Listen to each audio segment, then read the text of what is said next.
السلام علیکم۔ ڈرامہ چل بس تیرا ساتھ ہو جس کی اگلی قسط میں آپ لوگ دیکھیں گے کہ شیرین کے گھر میں سے اس کی والدہ کے علاوہ کوئی بھی فہام کے رشتے کے لیے راضی نہیں ہو رہا۔ شاید اسی وجہ سے شیرین اپنے والد سے بدتمیزی کرے گی اور انہیں کہہ دے گی کہ میں شادی کروں گی تو صرف فہام سے، اس لیے آپ فہام کے رشتے کے لیے ہاں کر دیں ورنہ میں خود ہی جا کر فہام سے شادی کر لوں گی۔ شیرین کا انداز اور اس کی باتیں سن کر مرسلین صاحب کو بہت دکھ ہوتا ہے۔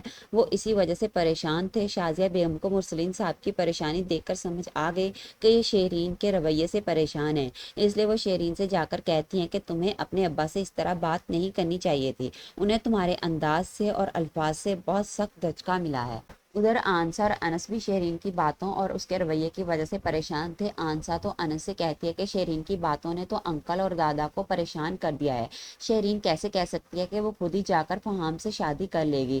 آنسا اور انس کی باتیں شازیہ بیگم بھی سن لیتی ہیں۔ وہ آنسا سے کہتی ہیں کہ میری بیٹی کے بارے میں بات کرنے سے پہلے ایک بار اپنے گریبان میں ضرور جھانک لینا کہ تم اس گھر میں کس طرح شادی کر کے لائی گئی ہو۔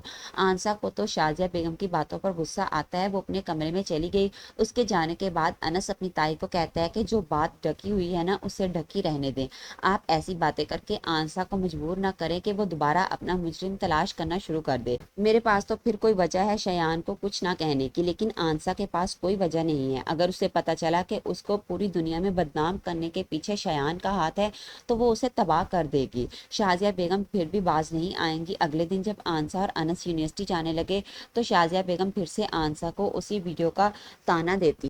آنسا بھی انہیں باتیں سنا کر یونیورسٹی چلی گئی۔ اب ہو سکتا ہے کہ شازیہ بیگم کی باتوں سے تنگ آ کر آنسا عشا کے والد سے بات کرے اور انہیں کہے کہ جتنا جلدی ہو سکے آپ میرے اور انس کے مجرم کو تلاش کریں، میں اور زیادہ صبر نہیں کر سکتی، میں اس خبیث کو اپنی آنکھوں کے سامنے سزا ملتے دیکھنا چاہتی ہوں، مجھے اب تبھی سکون ملے گا جب میں اپنے مجرم کا بھیانک انجام دیکھوں گی۔